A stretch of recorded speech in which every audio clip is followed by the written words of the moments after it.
Hello everyone and welcome back to study with Sunil Jindal. इस video में हम लोग डिस्कस करेंगे केवीएस एनवीएस टायर 1 का जो सुबह आज एग्ज़ाम हुआ है 10 जनवरी को। उन्हीं के सारे जो क्वेश्चन हम लोग डिस्कस करने वाले हैं और सब टेस्टेड हैं। आप लोग आराम से बैठ के देखिए, स्टार्टिंग से एंड तक जरूर देखिएगा। तो चलिए शुरू करते हैं कंप्यूटर के क्वेश्चन के साथ पहले, क्योंकि कंप्यूटर और जीएस हम लोग डिस्कस करेंगे, कुछ और करेंगे लेकिन वो कल करेंगे, क्योंकि अभी जो कम से कम टाइम में ज़्यादा से ज़्यादा ले सकते हैं हम लोग जीएस कंप्यूटर के बारे में देख सकते हैं। सबसे पहला क्वेश्चन बात कर रहा है question number 41। Which of the following is an invalid IP address, और IPv4 के बारे में बात कर रहा है। तो चार ऑप्शन दिए हैं।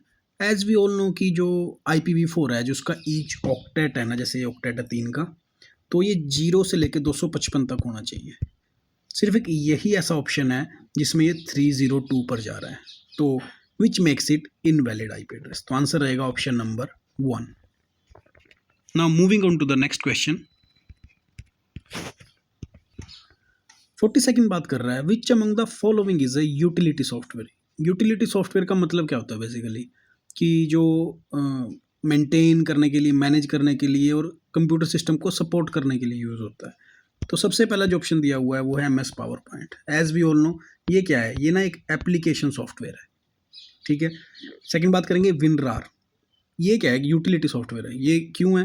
क्योंकि ये फाइल को ने साइज को कंप्रेस करने के लिए यूज़ होता है। थर्ड है डिवाइस ड्राइवर। ये क्या है? ये भी एक सिस्टम सॉफ्टवेयर है।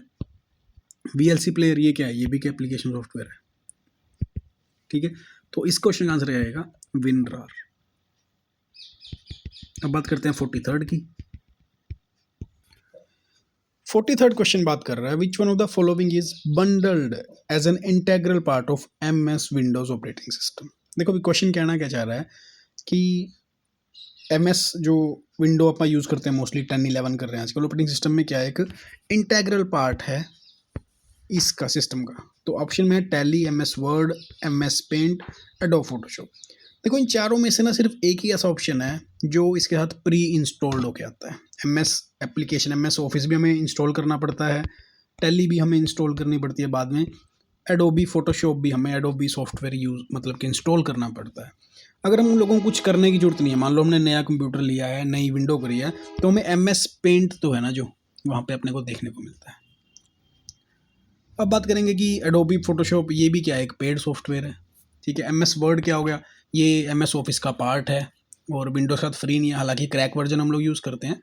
और थर्ड क्या है, ये जो है टैली, ये है एक अकाउंटिंग सॉफ्टवेयर है जिसको भी सेपरेटली इंस्टॉल करना पड़ता है। Moving on to the 44th बात करता है जी। Dash is a collection of data and information that form a single entry on www displayed in a web browser which contain text, images, video, hyperlink such document। देखो भी जैसे ही हम लोग internet चलाते हैं, www यूज़ करें, कुछ मान लो गूगल ही खोल लिया हम लोगों ने, तो जो सबसे पहला पेज जो सब कुछ करता है उसको होम पेज बोलते हैं। और जो ऑप्शन में दिया गया है ना वेब पेज, इसका मतलब क्या है कि एक सिंगल डॉक्यूमेंट है जो कि सब कुछ रखता है साथ में, अपने टेक्स्ट भी रखता है, इमेज भी रखता है, वीडियोस, हाइपरलिंक। तो वेब पेज जो होगा इसका सही आंसर होगा। उसके बाद अगर हम बात करें कंप्यूटर प्रोग्राम एक वेब डॉक्यूमेंट नहीं है, एक तरह से हम देख सकते हैं। हाँ, कुकीज़ क्या है? कुकीज़ बेसिकली एक small data file store bye website है, यानी कि कोई भी हम लोग एक्टिविटी कर रहे हैं तो उसका एक डेटा फाइल जो है स्टोर कर लेता है। और वेब ब्राउज़र में तो हम लोग चलाते ही हैं ये, तो इसका आंसर क्या रहेगा? Web pages. नेक्स्ट बात करते हैं 45 की। तो मैन की फुल फॉर्म बता रहा है, तो ये मेट्रोपॉलिटन एरिया नेटवर्क है। काफ़ी इजी क्वेश्चन था वैसे। आंसर क्या रहेगा इसका? Option number C। अगर क्वेश्चन में लैन के बारे में पूछा जाता तो वो होता है जी लोकल एरिया नेटवर्क। सेम चीज़ अगर वैन के बारे में पूछा जाती तो वो क्या होता है जी वाइड एरिया नेटवर्क। तो इसमें पूछा गया है मैन के बारे में, तो ये है मेट्रोपॉलिटन एरिया नेटवर्क। नेक्स्ट बात कर रहा है dash is the search engine developed by Microsoft, यानी कि माइक्रोसॉफ्ट ने कौन सा सर्च इंजन, जैसे गूगल है सर्च इंजन है, तो कौन सा माइक्रोसॉफ्ट ने डेवलप किया है? तो माइक्रोसॉफ्ट ने डेवलप किया है जी बिंग किया है, जो कि completely create and owned by Microsoft. वही चीज़ें जैसे गूगल काम करता है वैसे ही बिंग काम करता है। 2009 में जो था इसको लॉन्च किया गया था। अब इसके अलावा हम लोग और भी डिस्कस कर लेते हैं, जैसे कि बाइडू। बाइडू क्या है? ये एक चाइनीज़ जो है सर्च इंजन है और चाइना का सबसे पॉपुलर है, जैसे गूगल की तरह ही सेम काम वही करता है और ज़्यादातर यूज़ ना ये चाइना में ही होता है। इंडिया में भी था लेकिन 3-4 साल पहले इंडिया ने बैन कर दी थी कुछ चाइनीज़ ऐप, तो उसमें से ये भी एक था। याहू क्या है? याहू एक सर्च इंजन भी है और एक वेब पोर्टल भी है और ईमेल के लिए भी फेमस, आपको पता ही है। उसके बाद बात करते हैं एज की। एज क्या है? ये ना एक माइक्रोसॉफ्ट का वेब ब्राउज़र है।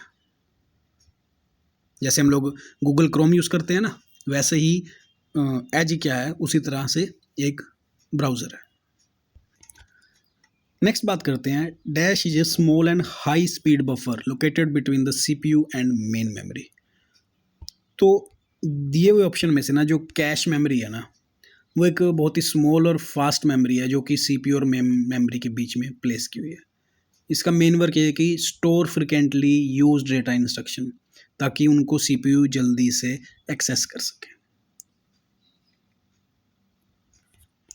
क्योंकि कैश मेमोरी का काम ही ये होता है कि सिस्टम की परफॉर्मेंस को इंक्रीज़ करना। लाइक जैसे हम बात करें, सीपीयू बहुत फास्ट है, जो रैम की स्पीड है वो सीपीयू से स्लो है। अब कैश मेमोरी क्या करेगा? जो सीपीयू का जो वेटिंग टाइम है ना, उसको रिड्यूस कर देता है। तो इसलिए स्मॉल और हाई स्पीड बोलते हैं हम लोग इसको। नेक्स्ट बात करते हैं, फिर इसको हटा देते हैं भाई। Find N input device out of the following. काफ़ी सिंपल है, जॉयस्टिक है, प्लॉटर, स्पीकर, बारकोड प्रिंटर, ये सब जो है एक आउटपुट डिवाइस है। एक जॉयस्टिक है जो एक इनपुट डिवाइस है। काफ़ी इजी क्वेश्चन था ये। नेक्स्ट बात कर रहा है, which one of the following can not be considered as a cyber crime. ये क्वेश्चन भी इजी है, स्टेटमेंट बेस है थोड़ा सा, लेकिन समझने की बात है। Providing social benefit information on social media website, बिल्कुल सही है भाई, इसके ऊपर कोई भी साइबर क्राइम नहीं हो सकता। नेक्स्ट पढ़ते हैं, writing abusive language in comment of a social media post, बिल्कुल जी साइबर क्राइम है। Gaining access to password of someone email, sending unnecessary information and large size file to everyone in the content, ये भी cyber crime है जी। Posting pornographic content on an online public forum, ये भी तीनों जो हैं ये साइबर क्राइम की कैटेगरीज में आती हैं, लेकिन जो ऑप्शन नंबर 1 है ना, ये नहीं आती और पूछा भी यही हुआ था। नेक्स्ट बात करते हैं क्वेश्चन नंबर 50 के बारे में। Which one of the following the default file extension of Kelsey spreadsheets? Question के बीच में जो बात की ना स्प्रेडशीट की, स्प्रेडशीट का तो मालूम है हमें, लेकिन अगर बात करता है कैल्सी की, तो बेसिकली कैल्सी क्या है? एक स्प्रेडशीट एप्लीकेशन है ओपन ऑफिस की, यानी कि हम बात करें लाइनेक्स ऑपरेटिंग सिस्टम या फिर यूनिक्स ऑपरेटिंग सिस्टम, तो इसकी जो एक्सटेंशन होती है वो होती है जी ODS। वहीं अगर हम लोग MS एक्सेल की बात कर रहे हैं, MS एक्सेल में इसका आंसर ये हो जाता है। तो इस क्वेश्चन का आंसर क्या रहेगा सही? .ODS। नेक्स्ट 51 बात कर रहा है, आउटपुट डिवाइस की बात कर रहा है। काफ़ी इजी क्वेश्चन है जी ये, हमें पता ही है कि प्रिंटर, प्लॉटर, ये सब जो आउटर हैं, ये input device, light pen input device, joystick gaming के लिए यूज़ होता है इनपुट डिवाइस। काफ़ी इजी क्वेश्चन था 51। नेक्स्ट बात करते हैं 52 के बारे में। It help in assessing, editing, storing, performing statistical analysis and allowing collaborations large table of online data. ये भी क्वेश्चन इजी है, आंसर गूगल शीट्स रहेगा। क्यों रहेगा? क्योंकि हम बचे ऑप्शन देख लो। एक्रोबैट रीडर जो है ये हमें डिफरेंट मीडिया फाइल, यानी कि जैसे PDF हो गया वगैरह एक्सेट्रा फाइल्स को ओपन करने में, रीड करने में हेल्प करता है। मीडिया प्लेयर के बारे में बात कर रहा है तो ये मीडिया की बात करेगा। MS पेंट में जो है online data assessing, editing, storing नहीं होता है, तो बचा कुछ ऑप्शन रह जाएगा गूगल शीट का। अगर गूगल शीट बारे आपको पता ही है, ये assessing, editing, sharing data online में हेल्प करती है, और मतलब कि मल्टीपल यूज़र जो है ना एक ही टाइम पे जो है इस शीट को एक्सेस कर सकते हैं, एडिट कर सकते हैं। मान लीजिए कंपनी में कोई डाटा कलेक्ट करने को बोला डिफरेंट ब्रांचेस से, तो सेम टाइम पे अलग अलग ब्रांचेस जो है अपना डेटा इसके अंदर फिल कर सकती हैं, एडिट कर सकती हैं। आंसर रहेगा option number 3 Google sheets. Next बात करते हैं 53 की।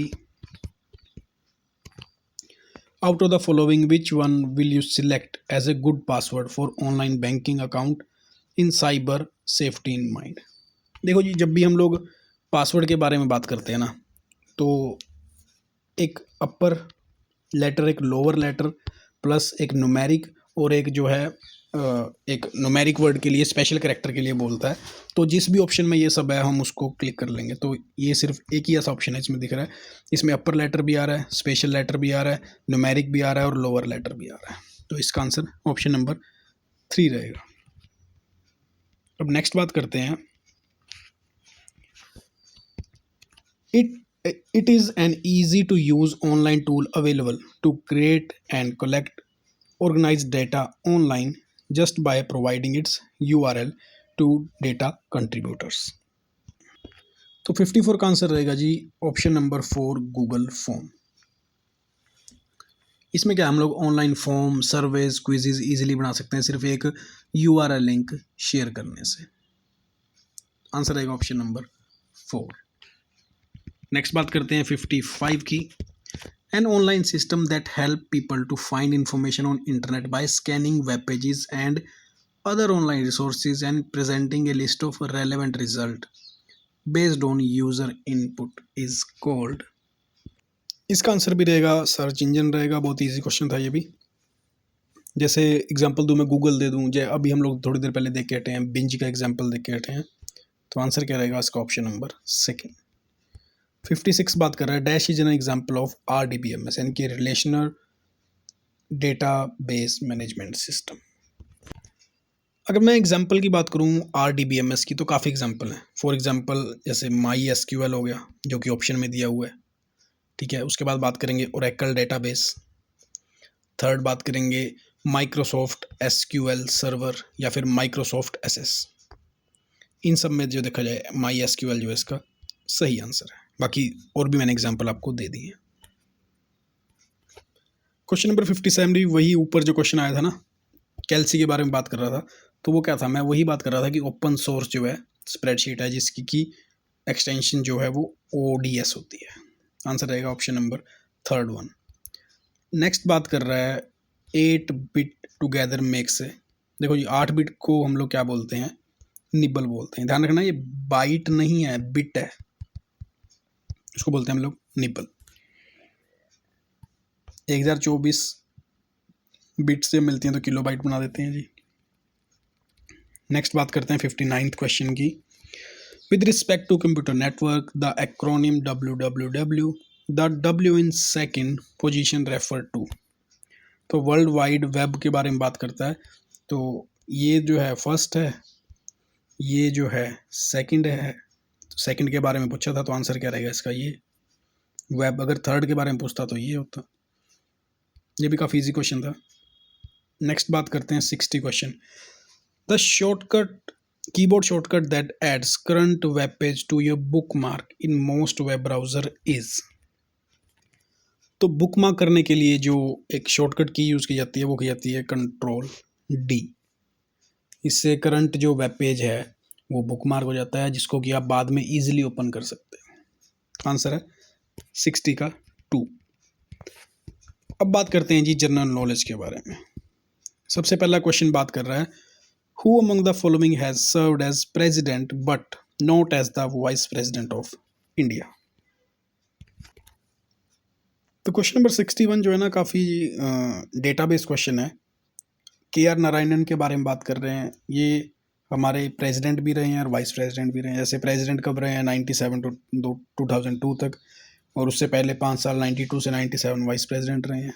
Same goes for Fakhruddin, same goes for VV गिरी, क्योंकि उस टाइम पे जब मोहम्मद हिदायतुल्लाह हमारे चीफ जस्टिस ऑफ इंडिया थे, उनको प्रेसिडेंट बनने का भी रीज़न मिला था, क्योंकि उस टाइम पे प्रेसिडेंट ने इस्तीफ़ा दे दिया था, वाइस प्रेसिडेंट ने इस्तीफ़ा दे दिया था। तो एज़ पर कॉन्स्टिट्यूशन फिर CGI जो है प्रेसिडेंट की तरह वर्क करता है। तो जो एक ही नाम दिख रहा था, सेम बात करेंगे शंकर दयाल शर्मा के बारे में। ये भी वाइस प्रेसिडेंट भी रहे हैं, प्रेसिडेंट भी रहे हैं। जो एक फखरुद्दीन अली अहमद नाम है ना जी, एक ये जो है हमारे प्रेसिडेंट रहे हैं, कभी भी वाइस प्रेसिडेंट नहीं रहे हैं। आंसर रहेगा ऑप्शन नंबर 2। काफ़ी डीप नॉलेज वाला क्वेश्चन था ये। मतलब जिसको पॉलिटिकल नॉलेज अच्छी थी वो इसको एज इट इज़ कर सकता था, जिसने पढ़ा है वो भी कर सकता था। क्वेश्चन नंबर 62 गल कर रहा है, which of the following not among the top 5 state. Top 5 state में से नहीं है जो कि एनुअल सर्वे ऑफ इंडस्ट्रीज़ 2023-24 में, जो कि अगस्त 25 में रिलीज़ हुआ था। तो जी इनमें नाम थे तमिलनाडु का नाम था, बिल्कुल था। गुजरात का नाम बिल्कुल था जी। महाराष्ट्र का था जी, बिल्कुल था। इसके अलावा उत्तर प्रदेश और कर्नाटका का था। तो केरला का नाम इसमें नहीं था। तो आंसर रहेगा option number third. Moving on to the question number 63, which film was awarded Swarn Kamal in AVGC category in the 71st National Film Award for 2023, which were announced in अगस्त 2025। तो ये ना एक तेलुगु फिल्म थी, इसका नाम था हैनुमैन। तो आंसर क्या रहेगा इसका? Option number third. नेक्स्ट बात करते हैं 64 के बारे में। 64 का स्टेटमेंट बेस है जी। स्टेटमेंट फर्स्ट बात कर रहा है, green house gases are molecule in our atmosphere that absorb heat radiation from earth surface. यानी कि जो मान लीजिए अगर अर्थ सरफेस से जो हीट निकल रही है उसको जो है ये ऑब्जर्व करते हैं। तो ये स्टेटमेंट भाई बिल्कुल सही है, उसी को ग्रीन हाउस गैस बोलते हैं। फिर बात कर रहा है कि methane is not a green house gas. तो ये स्टेटमेंट जी बिल्कुल गलत है, क्योंकि मीथेन जिसको कि हम लोग केमिकल फार्मूला CH4 है, ये एक ग्रीन हाउस गैस है। तो इसका आंसर क्या रहेगा जी? Only one is correct. Question number 65 के बारे में बात करते हैं। ये भी स्टेटमेंट बेस है। ब्राइट स्टार एक एक्सरसाइज है, उसके बारे में बात कर रहा है। स्टेटमेंट वन बात कर रहा है, it is a bilateral exercise between the arm forces of India and Brazil hosted by Brazil. तो पहली स्टेटमेंट तो ना जी गलत है। जो ब्राइट स्टार है ना, ये एक बायलैटरल एक्सरसाइज है जो कि इजिप्ट और USA के बीच में होती है। तो स्टेटमेंट फर्स्ट तो गलत हो गई है। और सेकंड थिंग जो अभी हुई थी, क्योंकि करंट अफेयर का क्वेश्चन है, जो 2025 का हुआ था, तो ये 28 अगस्त से सितंबर 10 तक हुई थी। तो ये स्टेटमेंट जो है बिल्कुल सही है, यानी कि ऑप्शन नंबर बी जो है करेक्ट है, ए गलत है। नेक्स्ट बात करते हैं क्वेश्चन नंबर 66 के बारे में। तो फाइड वर्ल्ड कप 2025 के बारे में बात कर रहा है, तो ये होस्ट किया था गोवा ने। आंसर क्या रहेगा? Option number second.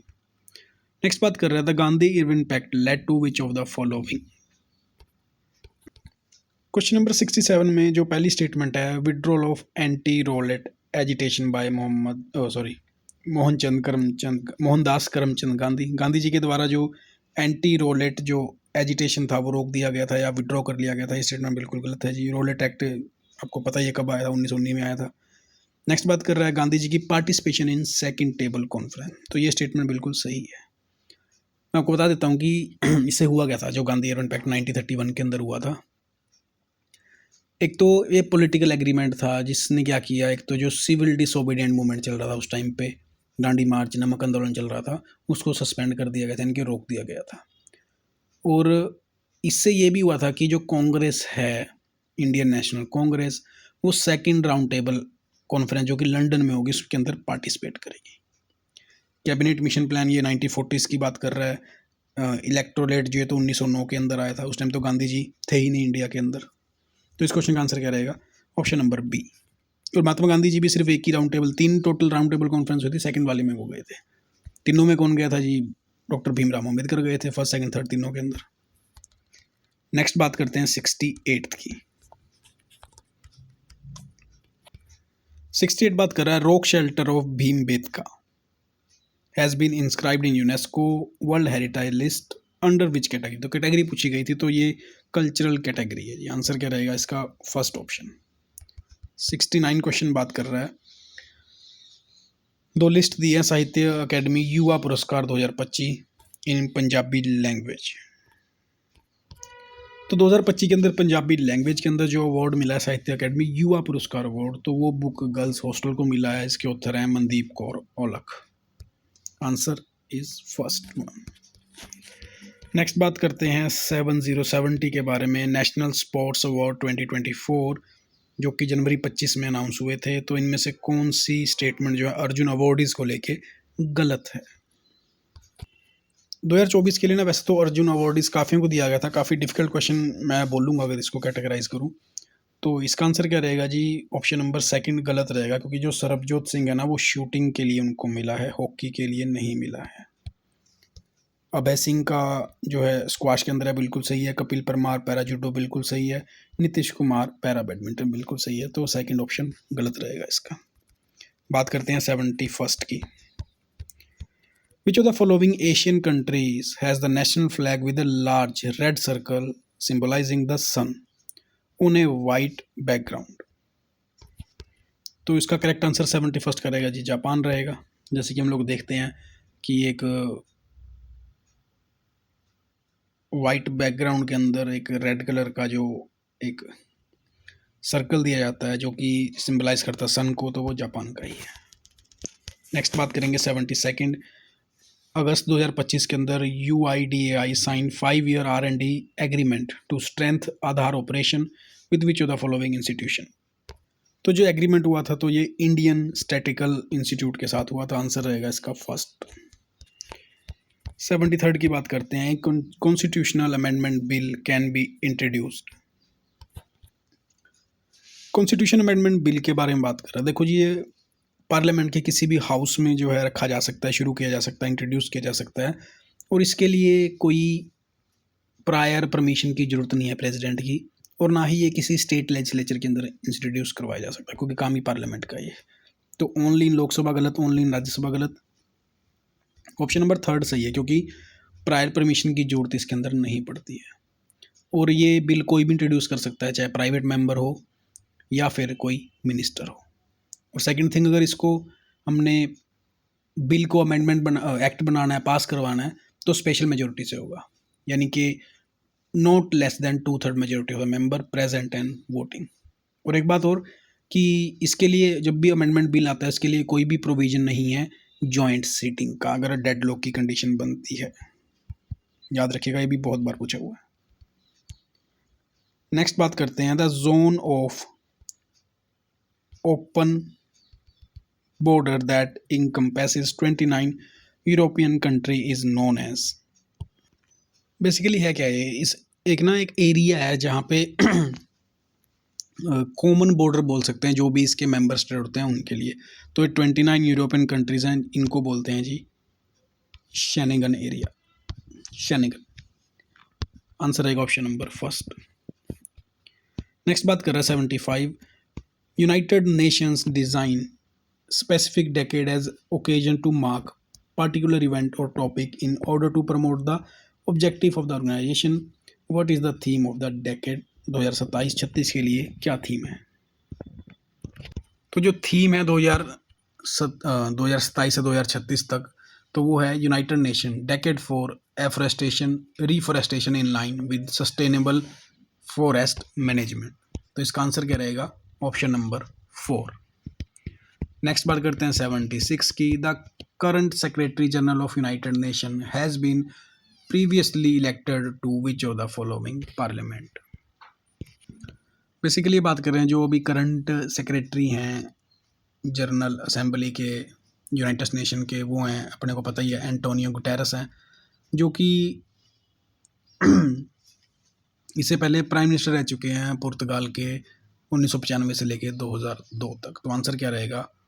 Parliament of पुर्तगाल, यानी कि पोर्चुगीज प्राइम मिनिस्टर रह चुके हैं। नेक्स्ट बात करते हैं who preside over the last session of Indian national Congress before independence held in 1946 Meerut. तो जो 1946 का लास्ट जो सेशन हुआ था उसके जो प्रेसिडेंट थे वो थे JB कृपलानी। आंसर रहेगा ऑप्शन नंबर 4। नेक्स्ट बात करते हैं 78 की। Who among the following is which of the following is a macro mineral needed for human body in large quantity? देखो, जो मैक्रो मिनरल्स हैं और एसेंशियल हैं, उनके अंदर आता है calcium, phosphorus, magnesium, sodium, potassium, chloride और सल्फर। अगर मैं इनकी लिस्ट में देखूँ ना, सिर्फ एक ही नाम हमें देखने को मिल रहा है, वो है पोटेशियम। आंसर क्या रहेगा? Option number 4। क्वेश्चन नंबर 79 की बात कर रहा है कि 30 ईयर का जो वॉर था यूरोप के अंदर किस एग्रीमेंट से बंद हुआ था? तो वो ट्रीटी ऑफ वेस्टफिलिया से बंद हुआ था। जो ट्रीटी ऑफ वर्सैलिस है ना, इससे वर्ल्ड वॉर 1 रुका था जी, ना कि ये। आंसर रहेगा 4। नेक्स्ट बात कर रहा है which of the following is the only planet in solar system whose name has not been derived from the Greek और रोमन माइथोलॉजी। क्वेश्चन नंबर 80 का जो आंसर रहेगा ना वो रहेगा जी धरती रहेगा, अर्थ रहेगा। तो क्यों? क्योंकि एक अर्थ ही ऐसा प्लैनेट है जिसको छोड़ के बाकी सभी जो प्लैनेट है उनके नाम रोमन या ग्रीक गॉड या गॉडेसेस के ऊपर रखे गए हैं। अर्थ जो है ना एक ओल्ड इंग्लिश वर्ड है जिसका सिंपली मतलब है ग्राउंड और सोयल। तो आंसर रहेगा इसका ऑप्शन नंबर सी, अर्थ। तो इस वीडियो के अंदर हम लोग जीके और कंप्यूटर ही डिस्कस करने वाले थे। इसके अलावा जो और भी हम लैंग्वेज कॉम्पिटेंसी टेस्ट हैं ये भी डिस्कस करेंगे, बट इसकी वीडियो मैं अलग से कल को आपको बनाकर दे दूंगा। आज हम इम्पोर्टेंटली यही दोनों चीज़ें जो है डिस्कस करने वाले थे। तो अगर आपको कोई क्वेश्चन लगा हो मैंने गलत एक्सप्लेन किया है या आपके अपने कुछ विचार हैं तो आप कमेंट सेक्शन में लिख सकते हैं। तो thank you so much for watching. First time आए तो सब्सक्राइब कर लीजिएगा क्योंकि आने वाले टाइम में हमें और वीडियोज़ देखने को मिलेंगी।